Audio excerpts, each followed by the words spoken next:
Howdy, everyone. It is Super Sunday, and we are getting a pounds for purrs workout done.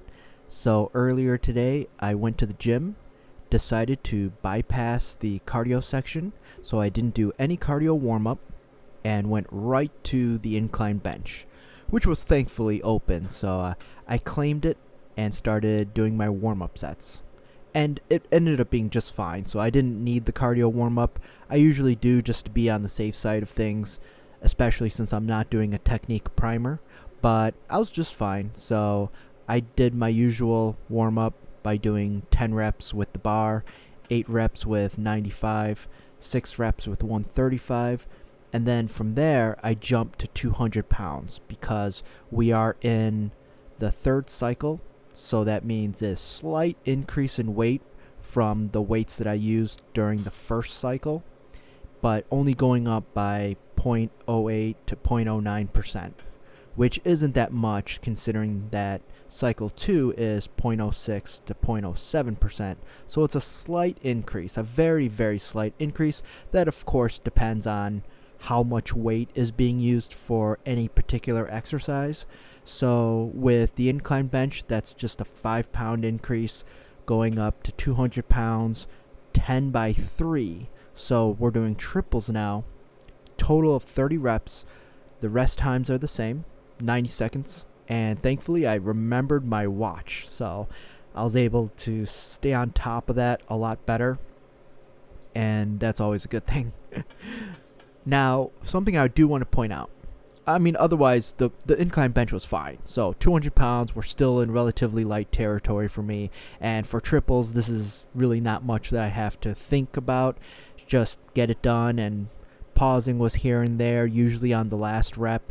And then for the latter sets, just for the fun of it, just for kicks, I started to put in longer pausing, especially on the last 2 sets. But when I got to the gym and when I sat down on the incline bench, I just took a quick look around and realized that I was surrounded by a very diverse and beautiful group of women. That was unexpected. That was really, really cool to see. It was quite nice. So plenty of motivation. And of course, I have to point out that one of my gym crushes was there. So I have a feeling that I might see her again tomorrow. I don't know why. I just have a feeling. But anyways, incline bench was fine. For the accessory, I went to the neck press, aka the guillotine press, which I wanted to do last time, but I couldn't because both barbell benches were taken. And I knew I wanted to go heavier because the first time I did it, I went really conservative just to remember the technique, just to kind of get it back in the body. So I did a warm-up set of 8 with 95 pounds. Then I did a warm-up set again with 135. And from there, I went to 185. And I knew that 185 would be the working weight. So I just made another jump and went to 185 for the 3x8. Perfect. The first 2 sets, completely comfortable. The third one, it didn't really get difficult until the very last rep. And that's where I want to be. It's still playing it a little bit conservative, a little bit safe. But I want that because I will use a little bit of a slower progression with that exercise just because you want to be careful, make sure everything is right first. Added weight is second, so I'll take my time with it, but I'm just happy to be doing it again. It's a really great stimulator for the entire chest, but of course with precautions.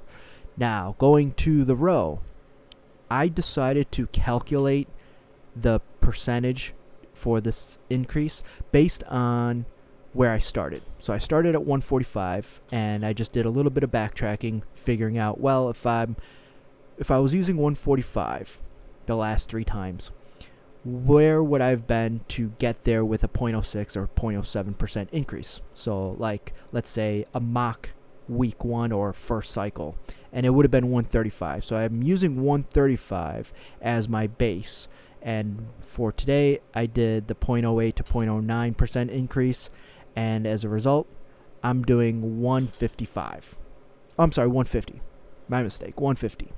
So a small increase, 5 pounds, so it's not much. Although I may have said 10 just because I was tempted to grab a 10 and throw it on, but when you do the calculation, it would have been 5. So I wanted to do that instead for triples, 90 seconds of rest in between, and it was very nice. It was very comfortable. I certainly couldn't go heavier, but especially since I'm really doing my first ever programming with the T-bar row, I don't want to go too aggressive with it, even though I probably could and maybe I should, but I'm just taking a little bit easier. So you do notice that my eccentrics are a little bit slower, just because I'm just making sure that I'm feeling out both phases of the exercise and still really enjoying the interlocking finger grip instead of using the handle or an attachment. I like that direct contact with the bar,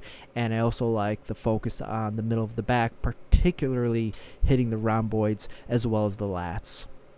So for the row, not a lot to say other than it went well, and you do notice the pausing and the peak contraction at the top. That is definitely something I want to instill, more so because I'm not all that accustomed to the exercise, and since I am concentrating on it as a primary mover, I want to build that base with it instead of doing just regular reps.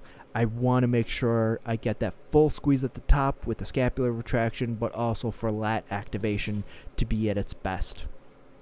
So for the accessory, I went to a face pull, which I haven't done in a while, so I kept it light. Set of 8 with 35, and then again with 42.5, and then 3 working sets with 50. And that was the workout. Alright, y'all, take care, and remember, adopt, don't shop.